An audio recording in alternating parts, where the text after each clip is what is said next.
clear of the closing doors, please. Welcome to Subway Sports Talk. My name is Peter Kennedy, and I'm your host. Thank you so much, as always, for tuning in to SST on Apple Podcast app, Spotify, and on YouTube. It's time for Week 17 picks. Week 17 already. Can you believe it? No, I can't believe it. Here we are. 2 weeks left in the season. Some of these games matter a lot. Some of these games don't matter at all. Some of these games matter for half of the opponents. And that's our job now, to parse through all that and try to give you guys some ideas for your own picks and try to provide some winners. We're coming off a week where we combined at 8 and 7, a combined winning week, or I was 4-1, my 5th straight winning week, and Pat and Mark both at 2 and 3. So Pat Boyle, my friend, 2 and 3. I think we both got bad beated hard with the Eagles plus 4.5. But how you feeling right now? Yeah, it feels like a lot of those lately. But, look, not going to get to 500 by the end of the regular season. But I believe there is a mathematical chance I can get to 500 if I go on an absolute tear through the playoffs. And that's exactly what the hell I'm going to do, Pete. It's time to stop crying about picks that didn't win. And it's time to make a goddamn push here. Just like Aaron Rodgers and the Packers are making their push. Just like the Giants made their push and are basically now playoff bound. It's time for Patty Boyle to make his push. And I'm pushing for the cushion. Let's freaking go, baby. I love it. Mark, are you feeling similarly to Pat? Are you feeling rambunctious? No, not at all. It took Pat 16 weeks to decide to make a push. I don't know when mine's going to come. Might take 18, 19, 20. But you are 8 games under 500 right now. Went in the other direction again. You're in striking range. You just need a mini bender or heater, I should say. I shouldn't call it a bender. Bender is probably negative. Pat needs like an extended heater. A mini heater for you, Mark, will get you right back into it. You were knocking at the door for a few weeks there, and now these 2 and 3s kind of just keeping you at bay. I think the last 3 weeks are 3 and 2, 3 and 2, 2 and 3. Can't pick up much ground. That's not going to get you all the way there. Not going to get you all the way there. For the record's sake, we got, as I'm updating here now, we got myself, and I'll put this on the screen here for the YouTubers out there watching on YouTube. But for myself, I'm currently sitting at 43, 35, and 2 with my 2 pushes over there. And Pat, you are 31 and 49, and Mark 36 and 44. So that's where we are right now. My only L last week was that Eagles plus 4.5. And Pat, I know you said you don't want to harp on things that shoulda, coulda, woulda anymore, but that one stunk, man. I could have had my first 5-0 week of the year, and they were right in line to cover that game up with Gardner Minshew playing decently well, Devonta Smith looking fantastic, and then Miles Sanders coughs it up on their game-winning drive opportunity right off the jump, and there goes the cover on that one. But, we're not going to complain right now. We're on 5 straight winning weeks, so that means I don't go first. I definitely don't go first over here. Who's going first over there? You guys both went 2 and 3. Pat, you've been going first a lot lately, so I'm going to give you a break. Mark, why don't you kick us off here with our Week 17 picks? All right, let's just get this one out of the way. 2 teams, New York Giants money line, leg 1. Mainly because Nick Foles is terrible. Now, would I be shocked if the Giants go out and I play like absolute trash yet again? Absolutely not. Every time I seem to take them, they just don't show up. But we're gonna trust Danny Dimes to get it done. He's the new franchise QB according to Pat Boyle over there. I really hope that's not the issue. I hope that's not the case. That man should not be getting anywhere near $150 million. But hey, it is what it is. We're stuck with him as of right now, and he should be able to get the job done against Nick Foles this week. And then leg 2, we're going to take the Philadelphia Eagles money line. Regardless of whether Minshew or Hurts plays, the Eagles played more than well enough last week to win, even if with Minshew playing. So taking on the Saints on the at home back at Lincoln Financial Field, I can't see the Eagles dropping another game here. Too much talent. So Eagles, Giants, a nice NFC East parlay, minus 110, leg 1. Pick one. Pete, Mark, I'm going right back to the well. I want to be hurt again. I am riding Tom Brady into the abyss. Now, they won my one pick last week, One of the only 2 wins I had, and they had to come from 16-6 down. It was just another lifeless showing offensively for Brady and the Bucks. But look, and I say that, but look every week, and then I still end up either sweating or losing on the Bucks. But I'm going back to it. I'm going back to Brady. Playoff. This is basically win, and they win the NFC South, and they're going to host a playoff game. And I'm taking the Bucks. I'm taking Brady. And like I said, I'm riding into the abyss with them. Bucks money line and under 50.5. Same game parlay, plus 100 odds. Sam Darnold's been pretty good, right? He's embraced his game manager role. That was an article I read this week from CBS Sports. But he's still Sam Darnold, right? And like this mirage that the Panthers have, I think, fooled people into thinking that they're going to win. I feel like it's more so just they want to see Brady lose. Panthers have been terrible on the road this year. It doesn't matter if it's Darnold or if it was PJ Walker. Their one win on the road this year came a couple of weeks ago against Seattle, who is collapsing probably more than any other team in the NFL right now. Bucks coming off the overtime win on the road at Arizona on Christmas night. And this is, again, I'm just backing Brady to be Tom Brady, which hasn't been very good this year. Collinsworth, it got to the point, I think Collinsworth spoke for all of us, where he missed a pass, and Collinsworth just goes, yeah, I got nothing, man. It's like watching LeBron miss a layup. I know Mark will have probably enjoyed that one. But at the same time, the offense, I'm hoping Tristan Wirfs plays. That offensive line has been terrible this year. That would be a huge boost. And the fact that I think he's put in back-to-back limited practices heading into Friday is looking pretty good. And he played the entire game on Christmas night, even though he apparently re-aggravated his ankle injury. I think there was a lot of getting these guys rested throughout the week. Same thing on the defensive side. I would be stunned if any of these following players do not play, even though they've been questionable at the week. Vita Vea, Anthony Nelson, and the linebacking core, Jamel Dean, Mike Edwards, Antoine Winfield in the secondary. The only one I'm worried about is Carlton Davis, who's got an injury. I wouldn't be surprised if he doesn't play, but everybody else that's starting on that defense should play. The Buccaneers defense still has been very, very good this year, even with Shaq Barrett going down, even with the secondary missing some time. So again, they're going to load the box. They're going to try to stop the run with Deonta Foreman and Chuba Hubbard. And when they do that, they're going to force Sam Darnold to beat you. Again, he can game manage if they have a lead. He did it against Detroit. That's because Carolina ran for 350 yards. They're not running for anywhere near that against Tampa Bay. That run defense, not as unbeatable as they were last year, but they're still only giving up 120 yards per game on the ground. So Brady at home, Brady with the playoffs on the line. I'm going to ride with him again. Bucks money line under 50.5. Well, Pat, we did it last week. Let's do it again.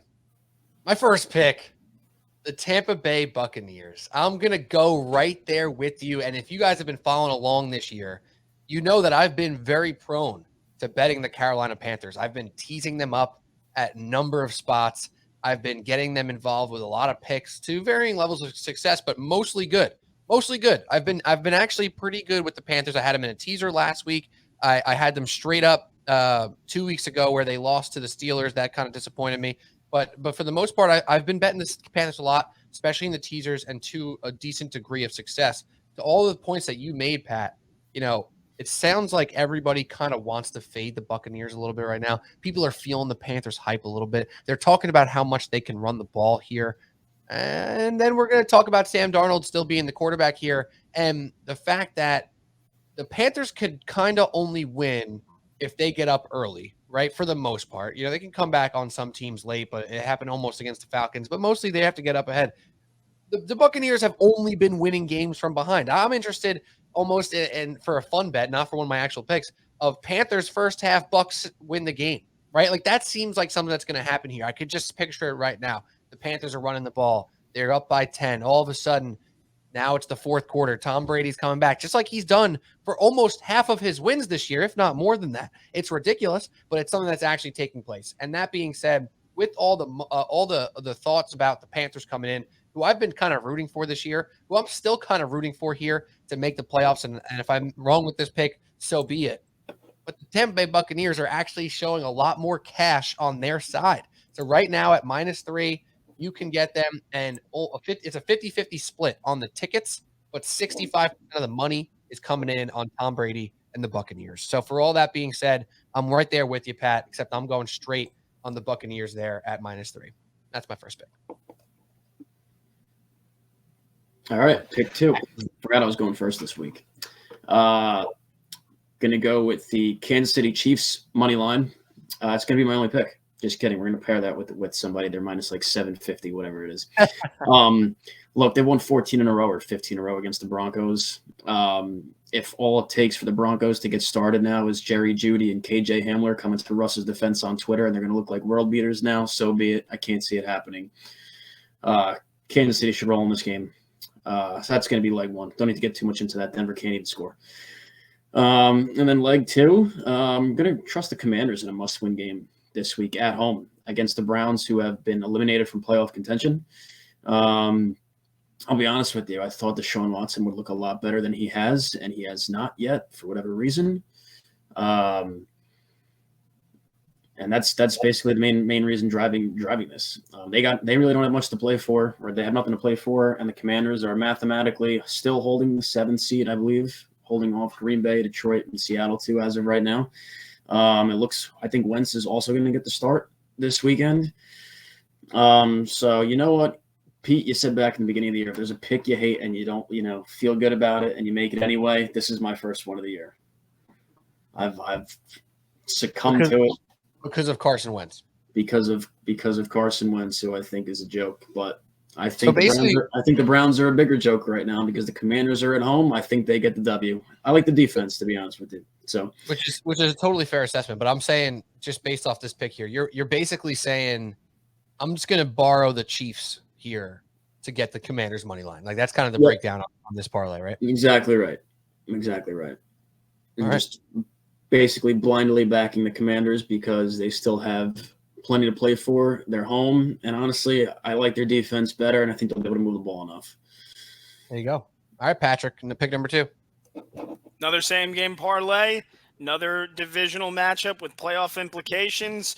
The absence of Tua Tagovailoa, who I think has been terrible lately anyway, and I've loved taking every shot at him that I can this year. Unfortunate that the reason he has missed the time this year is because of now what is seemingly a 3rd concussion. Didn't want to see that. You never want to see that.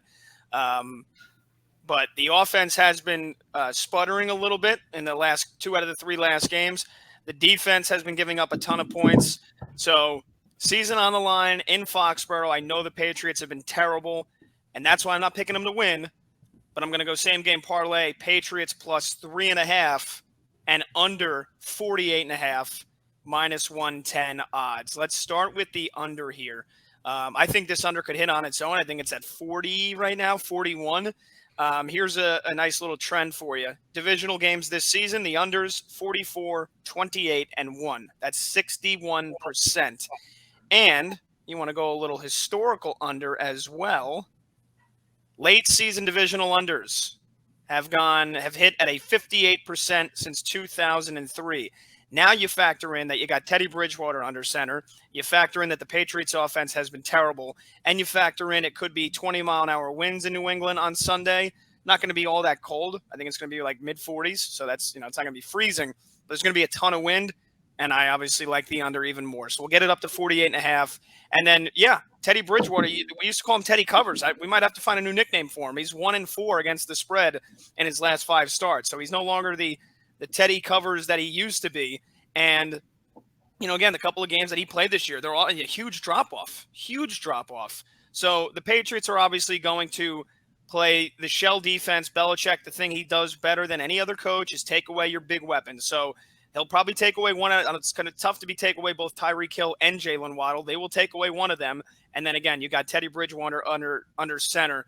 The one thing on the defensive side, Bradley Chubb seems like he is truly a game-time decision as they're calling him. If he's out, that limits the Dolphins' pass rush against the weak offense, and that should give Mac Jones a little bit more comfortability. Ramondre Stevenson, it looks like he's going to play on Sunday. Hunter Henry, not so sure. Even if he doesn't play, you would have the other tight end, Jonnu Smith. So I like having that blanket for Mac Jones. And, again, it's not going to be pretty. I don't think this game is probably going to be close. I think it's going to come down to the final 5 minutes. I would not be surprised if Miami wins. They're not winning by more than a field goal. Patriots plus 3.5, under 48.5. I've almost like made a vow to myself to not force myself to care about a Patriots game because they're so annoying and like just boring and like what are their redeeming qualities, right? Like what is the redeeming quality of the New England Patriots team? A decent defense. Ramondre Stevenson like 3 weeks ago when he was healthier. There's nothing that excites me about watching them. So I like mentally almost forget that they're on the slate when I'm when I'm making my picks. But like, you know what I mean? This is a game where they feel like the right side to be on, Pat. So I don't mind what you're doing here because they seem to take care of business and they have no business being in this playoff race here. But here they are, and now they have an upper hand possibly on the Dolphins because of the Tua injury. And again, hope he gets well soon and figures himself out and whatnot. But yeah, the Patriots, man, what a weird world to watch this Patriots team. All right, I'm gonna go to my second pick. I'm gonna use my first teaser of the week, and that's gonna be a standard 6-point -120, like I've been doing all year for the most part. And I'm gonna utilize the Cleveland Browns at +2.5 to get them up to +8.5. Couple things go into this thought here. One of which is the Browns defense has been a little bit better of late since Deshaun Watson has returned. They haven't been really scoring a lot of points. They haven't been giving up a lot of points either. So I have some sort of trust in this defense to put some pressure on Carson Wentz and then Taylor Heineke in the fourth quarter after Wentz throws 2 interceptions. Yeah, that's what's going to go down here, perhaps, for this Commanders team. That's what seems to happen. Whether Heineke starts or Wentz starts, when they're both healthy, it's always going to be a little bit weird if things go awry when they're trying to make the playoffs and Ron Rivera wants this team to be in the playoffs. I think 8.5 points is more than enough. That's why it's the perfect teaser leg to start off this one. My second part of this is going to be the Minnesota Vikings, a team that I loved betting on last year. I loved putting in teasers last year. For the most part, I've kind of stayed away this year, Pat. And we talk about the Vikings all the time and how much I love betting on them. I haven't bet them that much this year because they haven't really covered that many spreads. They've been winning all these super close games. It's been really weird. It's been kind of ugly, but they've been getting the job done. We all know the record and kind of what they've accomplished so far this year. But this is an opportunity for them to go against the Packers. They're +3. They don't have nothing to play for. It's not like they're going to be sitting everybody. They have a chance to position themselves as best as possible in this NFC playoff race. I think they're going to want to do that. They're going to want to compete with the Packers. And there's got to be a little bit of pride factor here on the NFC North front that they can knock the Packers out of the playoff race right now. Everything is kind of fallen in line for the Packers here. I've been on this for a couple weeks. I talked about it on a couple pods ago. The Packers' chances to actually make this thing interesting and get in the playoffs, how it's actually realistic. They're right there. They're in the thick of it. Now more so than ever, they're getting everything to kind of fall in their favor. I'm not saying they're not going to win this game. I think they very well might. But the Packers are not built right now to beat people by more than a touchdown. And with this, you get them up to +9. So you get the Browns to 8.5, Vikings to +9. Christian Watson banged up. He'll probably play is my guess. But is he 100%? Probably not. And he's their best threat down the field.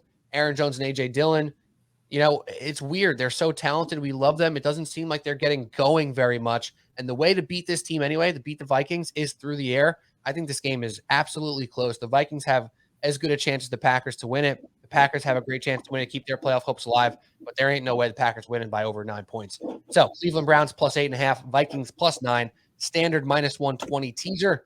That's my second pick. All right, third pick for me. I'm going to go to the three right, teams. Just skip right over me. All right. We don't have an order. We don't do an order for any reason. Unbelievable. Wait a minute. Why is Mark going last? No, Mark's going first.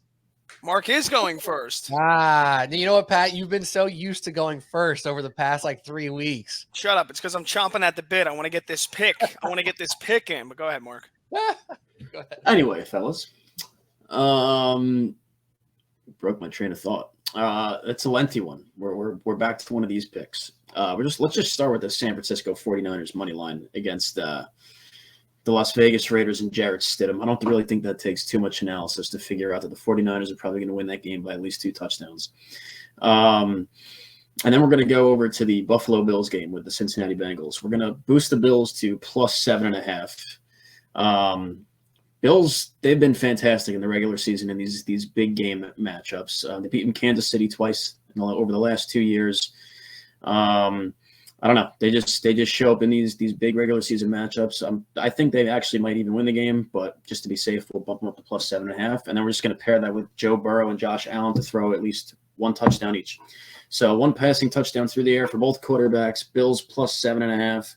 And then give me the Niners to knock off the Jarrett Stidham-led Raiders this week, who've thrown in the white flag on the season. And that's minus 105 for pick 3. You normally wait for like pick 4 and 5 to make me make the font smaller, but here we are.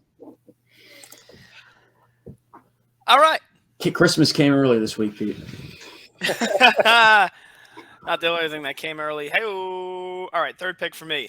3-team teaser. Maybe I should have been using these all year long because the one I made last week was like the most non-sweaty bet in the entire season. I had the Bengals plus 7.5. They win and cover. I had the 49ers plus 3.5. They win and cover the actual spread. And I had the Packers plus 10.5. They cover and they win the game outright. So let's go back to it. 3 teams. Let's start with the Giants. Giants plus 2.5.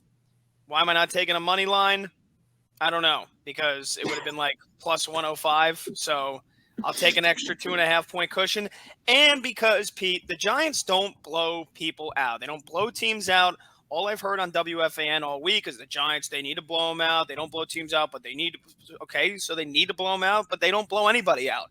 And nothing has been easy this year.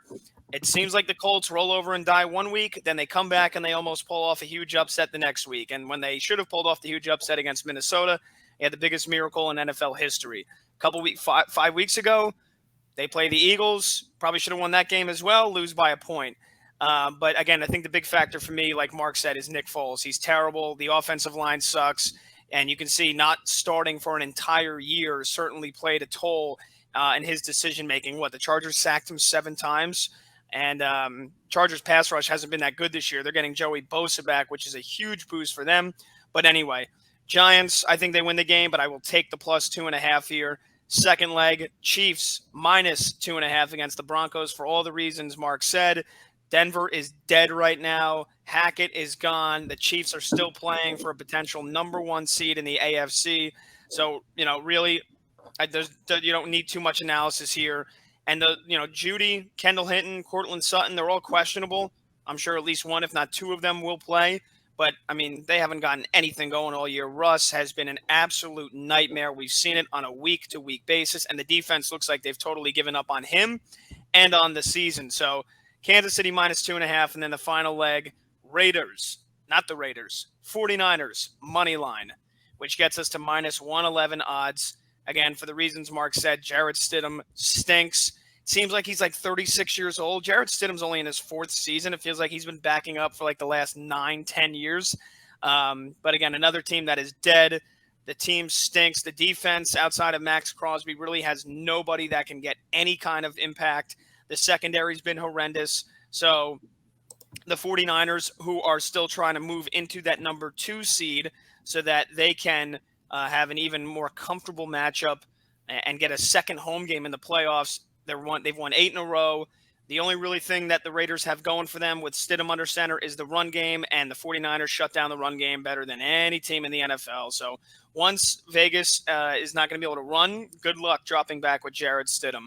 So there's your 3-team teaser this week. Giants plus 2.5, Chiefs minus 2.5, Niners money line.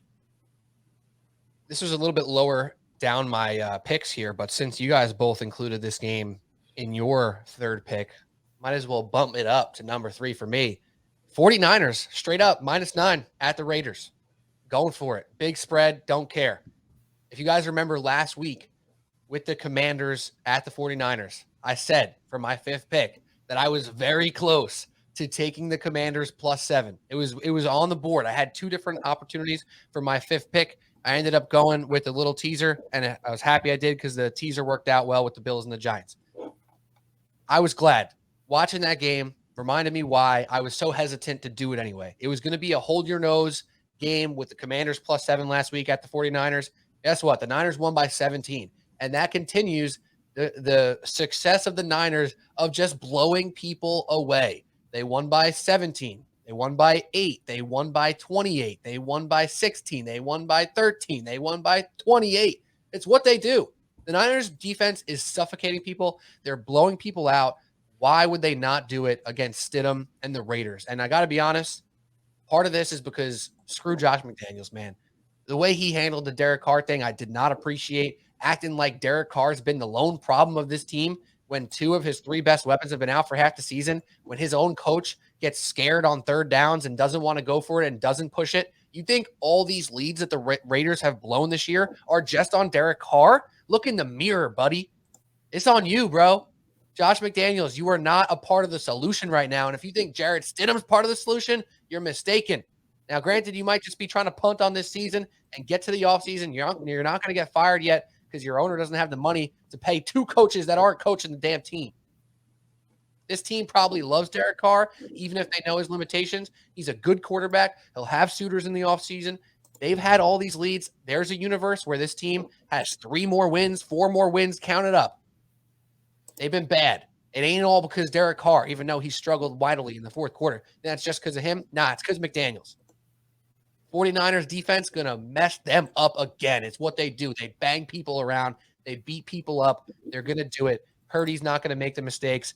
They're going to win by 9. They're going to win by 14. That's what I'm feeling. San Francisco 49ers going to continue their success of just knocking people out and blowing people away. 49ers -9. That's my third pick. When a guy banging you and he banging and banging and banging. Banging bodies out there are the 49ers defense, bro. And you know what, too, Mark, if you remember from last week, teams that play the 49ers a week later been struggling. Yeah, I don't care. The Commanders will break that this week. Don't care. I bet against the Seahawks last week. It worked out. Chiefs covered 10 up on them. Commanders, they're in that position this week. But now Niners got to do it to the Raiders. All right. Pick 4. Pat, would you like to go, or are we going to stick with the order here? Wow, he's really got that stern expression on over there.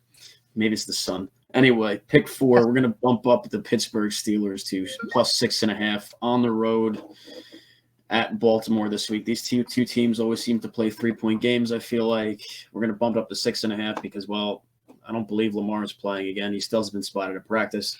So it's going to be Ty Huntley against Kenny Pickett. And I'm banking on the Steelers defense to keep this close. And 6.5, I think it's going to be a 3-point game. The 6.5 should be more than enough. Sorry about that. And then the second thing I'm going to pair this with, I'm going to bump the Carolina Panthers up to 10.5. You guys can continue to want to get hurt and take this Tampa Bay Bucs team, but the truth is there's no bigger Brady fan in the USA than me, and they suck. It's plain and simple. They're horrible. I don't see them. I've been waiting for them for weeks to turn this thing around, and it just doesn't seem like it's going to happen. I don't know if it's because he's old. You want to blame Leftwich. You want to blame Bowles, but something is seriously wrong with this team, and I just don't see how they're going to score again. I think it's going to be another issue where they have like 3 to 6 points. They struggle in the red zone. They either get like think and doink their way down the field, then they have to settle for 3, or there's some crazy turnover. It's just every week, and now 17 weeks in, or whatever it is, it's not going to change my mind here. Carolina held them to 3 last time when they were playing much worse football. When PJ Walker started that game, everybody thought the Bucs were going to come in and smash them after the pathetic performance they had up in Pittsburgh against Pickett the week before, and they scored 3 points. This team I still think is a mess offensively. I really do. And honestly, I wouldn't be surprised if they lose. But crazier things have happened. I'm going to take the Panthers up to 10.5. That should be easy money with that leg. So you pair those two together, you get -115, and that's my 4th pick. All right, the pick of the week. Pick of the week. Just kidding. The 3-team teaser is the pick of the week for me because I don't see any way how it loses. But the straight-up pick of the week, I'm getting back on the train. I got my bags packed. I got a one-way ticket to the promised land. And you know who's driving that train? You know who the conductor is? That is the future MVP of the league. The dog believes it too. It is Mike effing White. Give me the Jets -1.5. Jetties are going to the playoffs. It starts Sunday in Seattle. And then they're going to beat the Dolphins a week from now. And they're going to be in. And they're going to cause an upset in the first round. Just kidding, because they're probably going to end up playing Kansas City or Cincinnati. But either way, the Jets are going to get in.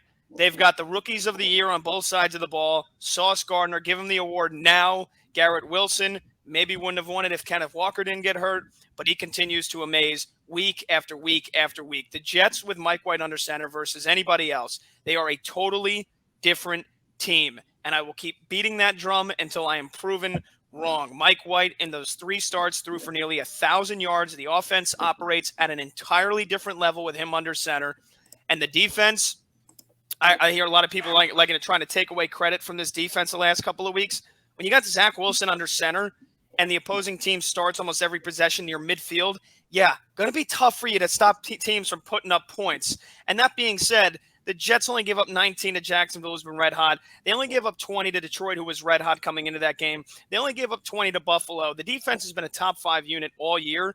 None of that is changing with Seattle and Geno Smith under center, who, by the way, the shine has totally come off this offense since Kenneth Walker got hurt. Tyler Lockett's banged up. Not sure if he's going to play on Sunday. So Sauce Gardner versus DK Metcalf, that is must-watch theater. Give me that all day on Sunday. The Seahawks have lost how many in a row now? 3 in a row. They are 0-6 against the spread in the last 6 weeks. The Jets with Mike White are a playoff team. They will prove it again on Sunday. And another thing I want to address too, because I feel like we finally abolished that within like the last year or two. But remember, it was like, oh, road teams going to the West Coast, they're terrible. Well, road teams going to the West Coast since 2016 cover at a 60% clip. And when those teams are under 500, which the Jets are right now, they cover at a 68% clip. So there's a little historical trends for you as well. Geno Smith in this offense, they are tail spinning towards the finish line. The defense over the last couple of weeks is exactly who we thought they were. They've got some questionables all over the defensive side of the football as well. But again, for me, this is all about the legend of Mike White getting this team into the playoffs. The Jets win on Sunday. Give me Gang Green -1.5. Mike effing White.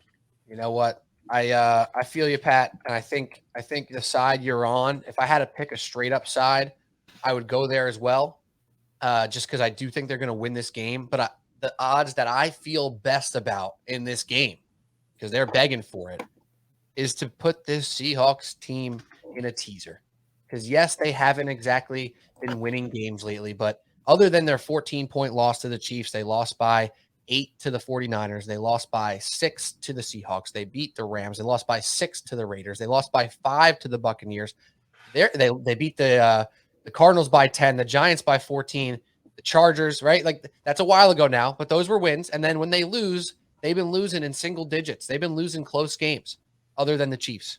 So I'm going with my second teaser of the week here. I'm taking the Seahawks from -2 or +2. I'm seeing 2 right now on the spread on DraftKings, Pat, but -1.5 is what it was probably, I don't know, 20 minutes ago. So we'll allow it. But I'm going to go Seahawks up to +8, and I'm going to go Steelers like Mark over there with a similar thought. I'm going to do them from +2.5 up to +8.5. That's my fourth pick. That's my second teaser of the week.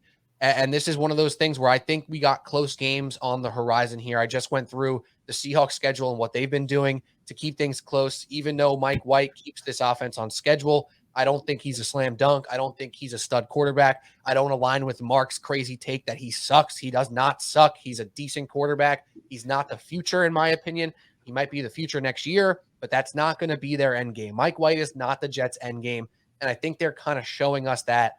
And unless he really, really shows out and puts up crazy numbers in the final 2 weeks and actually looks like a true franchise quarterback, then maybe that'll be their plan A. I still don't know if it'll be their plan A where we sit today. And with that being said, I think the Seahawks are doing enough to just compete, to stay close. They have a chance to win this game. If this game wasn't in Seattle, it would be probably Jets -3, maybe even 3.5. But guess what? It is in Seattle. So I get them up to +8.5 with the perfect teaser leg through the 3, through the 7. That's why I like them so much. On the Steelers-Ravens front, I mean, these teams play close games, man. It's what they do. The Ravens haven't been blowing people out with Lamar. They definitely haven't been blowing people out with Ty Huntley.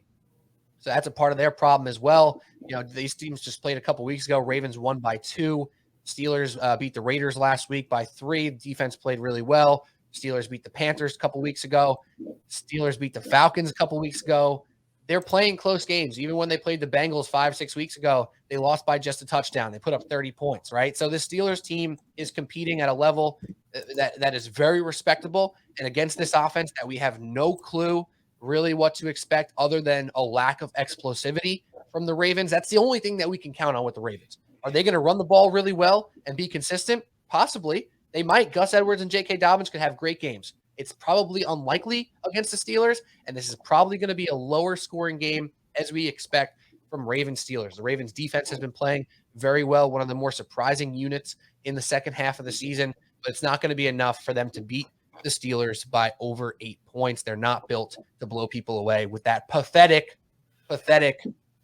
receiving core in Baltimore. All this talk about the Giants and malpractice, giving Daniel Jones no weapons. I double, triple, quadruple down on that same sentiment with the Baltimore Ravens failing Lamar Jackson, failing Ty Huntley, failing this offense without any freaking weapons, failing Mark Andrews, for God's sakes, out there on an island getting double teamed. Tight ends should not be double teamed like that. There should be somebody to keep them honest on the outside, and that person does not exist. So the Steelers defense keeps this one close, plus 8.5. The Seahawks keep this one close with their playoff hopes on the line, plus 8. That's my fourth pick, minus 120 standard teaser, and my second teaser of the week. All right, pick 5. I'm going to tease the Minnesota Vikings up to 10.5 here.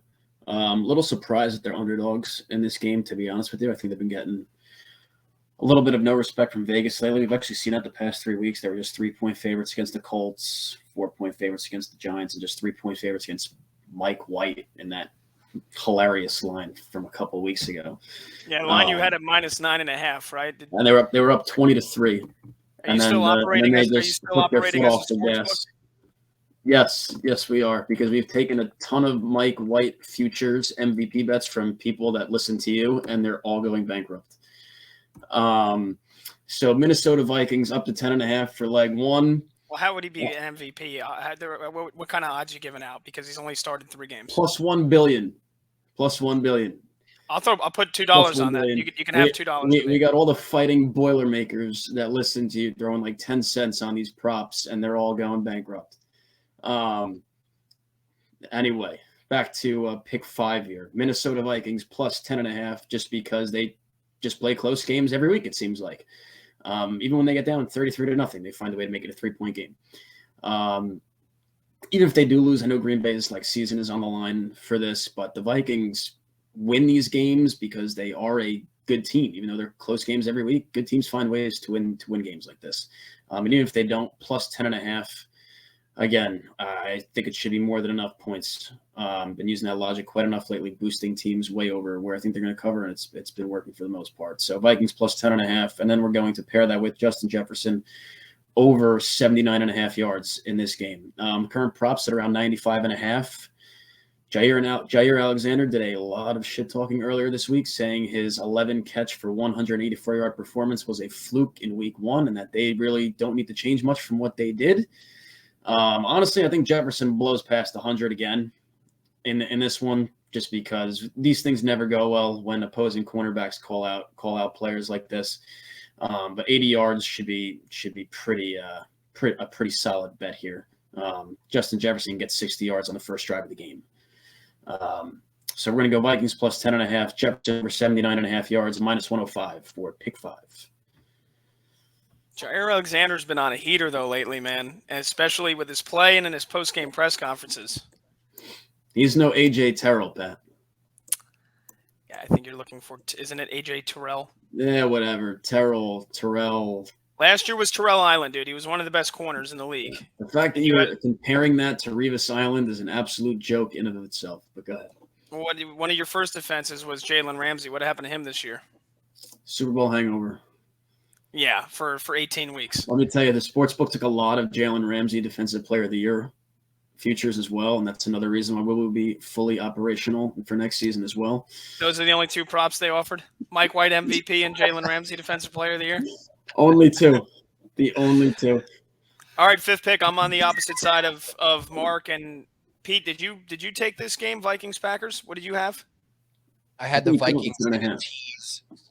I had the Vikings in a tease. Did I not write this down? Where did I put them? I'm pretty sure you got the Vikings up to 10.5. Yeah, no, I did. Where did I put them? Did I put them somewhere? Oh yeah. Well, I didn't write my pick down. Yeah, Vikings plus 10.5, and the Browns I did in a teaser. All right, I'm on the opposite side of both of you guys here. Hopefully there could be some middle ground so we all win, but I'm on the Packers. Give me the Packers plus 1.5.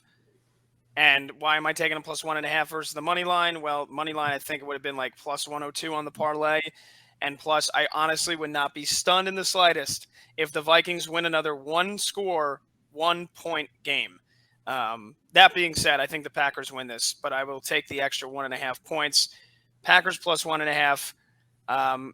I fell into the trap a couple of weeks ago when the Vikings were underdogs on the road in Detroit. They got spanked, and I'm not falling into the trap again. Here's a little trend for you. This will just be the 10th time in the last 20 years that a team under 500 will be favored against a team with an 80% win percentage or more in December. The previous 9 teams listed as favorites, 9-0. I think the Packers keep that going. That and nobody beats Aaron Rodgers at Lambeau in December. At least not in the last 9 times, not at least in the last 9 times in December in the regular season. He's won 9 in a row at home in those circumstances, and all time he is 27-4 at Lambeau in December. Now, he can be beaten in January, all right? They're very vulnerable at home in the playoffs. They're 1-3 in their last 4. But in December, with the seasons on the line, with division crowns on the line in recent years, and again, their season on the line here, they've been red hot. It took them all the way until week 14 to finally get going, but they have gotten going. The Vikings, even if this is a one-score game, there were 11-0 in one-score games this year. If this game is close, that trend ends on Sunday. So, Packers will get it done. The Vikings secondary is horrendous. We've known that all year long. And I know that Christian Watson and Aaron Jones are both questionable. They are playing. They are 1,000% playing on Sunday. The only thing I worry about with Green Bay is the offensive line. Elgin Jenkins, the left guard, questionable. He just got a contract extension. I expect him to play. And then we're going to see if Bakhtiari can suit up. That would obviously be a huge boost. Had an appendectomy earlier in the month. They're hoping he can play Sunday. The defense has been phenomenal. So I do believe Justin Jefferson goes under 100 yards. I think Alexander steps up, and this secondary as a whole will limit Jay Jettas, even though he has been nearly unstoppable this year. They're not going to let him destroy them like he did in week 1. So I really like the Packers in this one. I'm going to go ahead and just like I riding into the abyss with Tom Brady, I'm riding into the abyss with one of the other legends of this game under center. Give me Aaron Rodgers and the Packers plus 1.5, and I'm going to parlay that with the Bengals plus 7.5 at home. Joe Cool and Cincinnati, they've been on an absolute heater. Both these teams have. I'm hoping this is like the best Monday Night Football game since we saw the Chiefs and the Rams put up 100 points a couple of years ago. These two teams have combined for 13 straight wins. Cincinnati has been on fire. The offense, they keep covering. They keep winning. The offensive line, we'll see how they do without Lyle Collins, who is now out for the season. But, I mean, the defense has just stepped up. They've stood on their head. This is the same defense that we saw last year going into the playoffs, getting turnovers, getting red hot, and I doubted them all the way into the Super Bowl. And, Buffalo, they've been great. It's tough to bet against the Bills, but I think even if they win this game, it's not going to be by more than a touchdown. Burrow continues to cover. He continues to be the cover king. So I think the Bengals win this game, but I don't think there's any way at home with a chance to lock up the AFC North that they lose this game by more than a touchdown, especially because the one thing that you can rely on this year is that Josh Allen, as awesome, as magical as he is, he's going to turn the ball over, and he's going to turn the ball over in the red zone. 13 interceptions this year. That's only second behind Derek Carr, who's got 14 picks. So he's thrown just as many picks as anybody else in the NFL. I think that could cost them late in this game with Josh Allen trying to do a little too much. And ultimately, if you put a gun to my head and said if these two teams meet in the playoffs, I think Buffalo gets them. But here, Monday night in Cincinnati, pretty nice weather. Going to be 50 degrees and clear. Give me the Bengals. So Packers plus 1.5, Bengals plus 7.5, minus 111. One thing that I forgot to mention when I talked about the Vikings, so I'm glad you brought this game back to the forefront here, Pat, is twofold. One, the sharp money is coming in on the Packers. Right now, tickets are about even, 50%, give or take. I think it's 53% on the Packers, 47 on the Vikings right now. It's pretty close, right? So 50-50, for argument's sake. 75% of the cash coming in on the Packers. So I think on a straight up side, perhaps that's the right place to be. The one thing that I did hear was a tidbit from Warren Sharp Football Analysis in the Ringer Gambling Show. He talked about what the Vikings have been facing over the past couple weeks and what type of defenses specifically. So they've been playing teams that are playing heavy man coverage, and Kirk Cousins is way better against zone than he is man. The Giants, the Colts, and the Lions are all heavy man coverage teams. Now the Packers are a zone team. That's what absolutely ruined them in week 1 is Justin Jefferson just being wide open. If you remember back to week 1, which feels like a lifetime ago, and we were saying, is anyone going to guard Justin Jefferson? Like, what's going on? So you have to imagine the Packers are aware that Kirk Cousins is better against man. I'll get better against zone than man, and they might change their scheme a little bit, but you never know. Some of these coaches are really stubborn and they run what they run. So for the Packers' hopes, they better change up their defense a little bit because otherwise Kirk Cousins cooks against zone. But again, the money's coming in on the Packers, so perhaps that's the side. I still feel good about my Vikings +9 in that teaser I had. My 5th pick. Going to hold my nose here a little bit. I don't feel absolutely wonderful about this, but it's a side that I feel like I'm going the right direction here.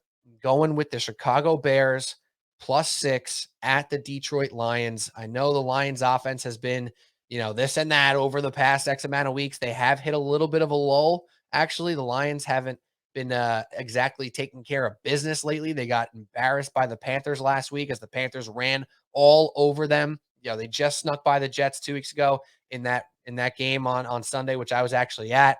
And before that, they did put a little hurt on the Vikings and Jaguars. But when these two teams played each other, it was 31-30. And a large part of that success was because the Bears ran all over the Detroit Lions. Now, do I expect Justin Fields to run for 147 yards again? No, I do not. Though my fantasy team would really enjoy that. They really, really would in their championship game. I don't know if Fields going to run for that, but Khalil Herbert averaged almost 6 yards a carry. David Montgomery averaged over 4 yards per carry. Justin Fields averaged 11 yards per carry and ran 2 touchdowns against the Lions. The Lions' biggest weakness is run defense. The Bears' basically only strength is running the football. So I think that's a chance for them to keep this one close. The Lions might very well win this and keep their playoff hopes alive. I think +6 is a good enough number to get here in this divisional game. Jared Goff is indoors in this one. That obviously favors him a decent bit of moving this offense and keeping them on schedule the whole 9. But I'm not ready to just trust the Lions to take care of business and cover a spread like this. I think it's telling that it's not 7, that it's not 7.5, because that would probably bring in a boatload of money on the Bears, something that maybe the sports books don't want to do. So I'm trying to be sharp here. I'm going with the Bears +6. I'm not going to ride the Lions into the sunset or into the abyss like you mentioned, Pat. I think they're still pretenders enough to not be trusted to cover a spread like this. I think they probably win the game. Maybe teasing the Lions down to -1 is a reasonable thing to do, but I'm just going straight up Bears +6, running the ball down the throats of the Lions, keeping this thing close. Even if they lose, they can cover this one up. So that is my final pick, Bears +6 at the Detroit Lions. There we go. 5 picks apiece. We're back at it. Week 17, fellas. Fellas. How the heck we feeling? How the heck we feeling over here? Feeling pretty damn good. If I may real quick, Pete, I just want to mention there all these picks I like. There's a couple of picks though that I didn't take that I wish that honestly we had like 7 picks this week, because one that I love that I didn't take, Texans +4. I think the Texans can beat the Jaguars. The game doesn't mean anything. I know Doug Peterson said that he's not resting the starters like Tennessee did on Thursday, but I think when you look at historically, I think the Texans have won 9 in a row, if I'm correct there. Davis Mills, he's 2-19-1 against everybody else in the NFL. He's 2-0 against Jacksonville. So yeah, Doug Peterson can go through his coach speak all he wants. This game doesn't mean anything for Jacksonville. So you talk about the ultimate hold your nose. I think Houston covers and wins that game outright, but I certainly did not want to include it in the 5 picks, considering I like the other picks I had that much more. And then another one is the Rams +6.5 on the road against the Chargers, right? I love the Chargers once they get to the playoffs. They've clinched that spot, but this game really doesn't mean anything for them now. And I think with the Rams, Baker Mayfield's got a ton to prove. They're as hot as they can be right now. Unfortunately, it doesn't mean anything. But there's no home field advantage. They both play in the same stadium with the same amount of fake fans. So I think coming off the high of clinching a playoff spot, I wouldn't be surprised Rams win that game outright. I agree on that. If I had a little more balls and maybe one more pick, I would have ended up going Rams.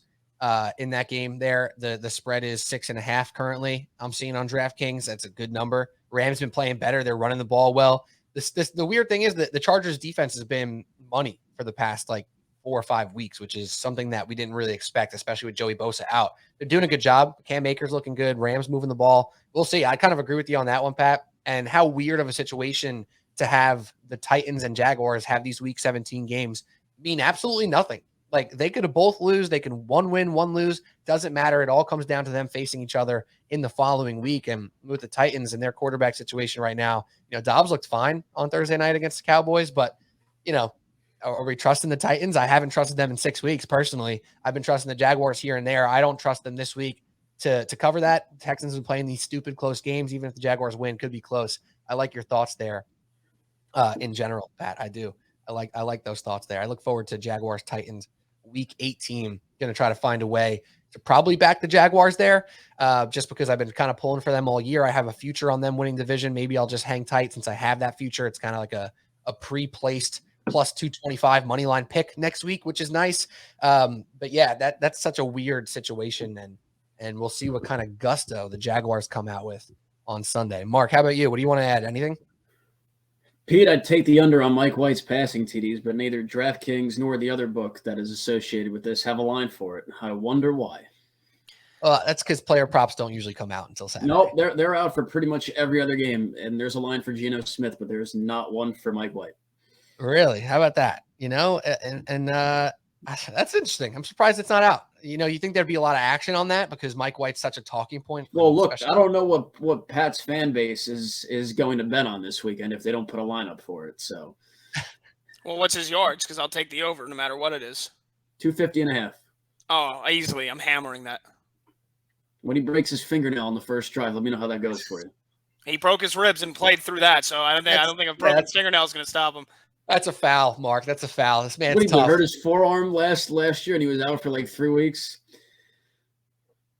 Guy can't get out of his own Pete, way. you know what? I'll be honest with you. I'd take over 250.5 too if he's going to throw the ball 75 times a game like they've been doing when he plays. So, I mean, he might as well be able to get there with that many attempts.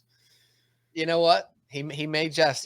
I can't wait. I have the Seahawks +8, but I'm mostly watching that game just as a fan. I think with the +8, I'm feeling decent about that to cover there anyway. Obviously, that's why I took it. I look forward to it because no matter what happens, the discourse is going to be crazy on Mike White. The only way that it's not crazy is if he plays very average and they win by 3. So it is what it is. But, that's all we got. Subway Sports Talk, Week 17 picks, 5 picks apiece. I'm off of 4-1. I'm looking for 6 straight winning weeks, fellas. 6 straight. That'll be a heater, if you will. So I'll look to keep that one going. You guys both off 2 and 3, looking to bounce back with a win. So that's it. Subway Sports Talk. That's all we got. Week 17 picks. We'll be back next week with some Week 18 picks. And I'll be on vacation the week after that. Got to figure out what I'm going to do. I'm in Hawaii in 2 weeks for wild card weekend. I don't know we're going to have to figure out some way for me to get my picks in. I don't know if I'm going to record while in Hawaii. That seems unnecessary, but we'll figure something out. That's all we got. You better get used to like 2:00 football.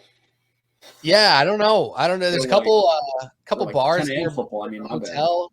I don't know. 7 a.m. football. Yeah, that's what I meant. 7 a.m. football. Maybe I'll be in the hotel room, just on the bed. Wake up 6:30. Is DraftKings legal? I mean, the primetime games are going to be like 2:00 for you or something crazy like that. But yeah, you better get ready. You better get ready for that. So I hope DraftKings is legal in Hawaii. I got to check. I got to look into that. You might have to go offshore. You might have to go out.